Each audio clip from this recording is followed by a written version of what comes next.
I want to speak about some things that will cause the prophetic to flourish inside of you, in the marketplace, in your life, that need to be these, I call them like these 5 principles or these 5 keys to really flourish in a prophetic dimension. Because one of my responsibilities is I'm a church pastor as well. You know, like it's not just about how sharp can I get, right? It's like, no, how do we take a body of people with us and school them in the voice of God and come together? You know, there's a number of our team here that we didn't just build. We didn't just promote prophets in our church, we built a prophetic company, you know. But before we built a prophetic company, we orientated our church into prophetic culture. And then we built prophetic company because we know that we hear God better together. There's been we've been walking together, there's about almost 50 of us in that company. And, you know, I found there's some things that I found really weird.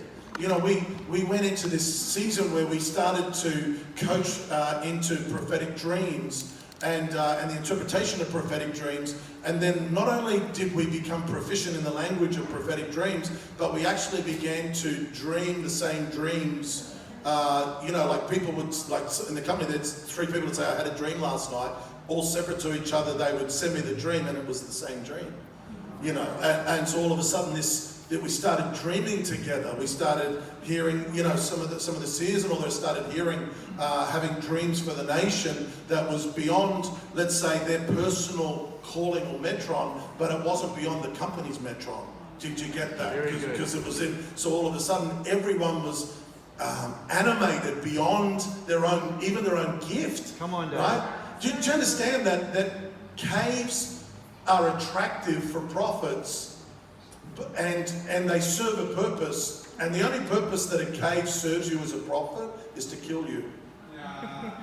It's the only reason.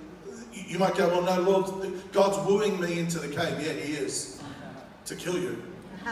He is. That's what happens in caves. You die to everything that you think you need, everything you're sensitive to, the rejection, you die to rejection, you die to the need for affirmation, you die to the applause of men and women, you die to those things to somehow establish your own name, you die to those things, and you come out dead man, dead woman walking, and at that point you're ready. The problem with that is this, that we sometimes get so used to our environments that many prophets and prophetic ministries stay in the caves too long. And because what happens because if you've got to go from the cave to a company, right? It's really important. You've got to do that, because if you stay in the cave, all you do is get weird.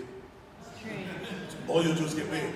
You will, and you'll get weird doctrines, because you'll have the doctrine of the cave that no one else can live in, because it only works in the cave. Do you get that? Those doctrines those perspectives only work in the cave. But you've got to come out of the cave and come into a company. So that you can get a perspective of the company.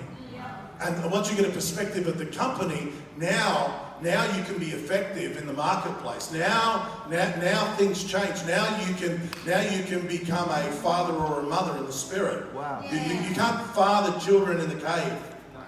It's too cramped in there. You just can't do that. You father and mother in companies, in homes, in family. You don't do family in the cave. You do death in the cave. Come on. Good word.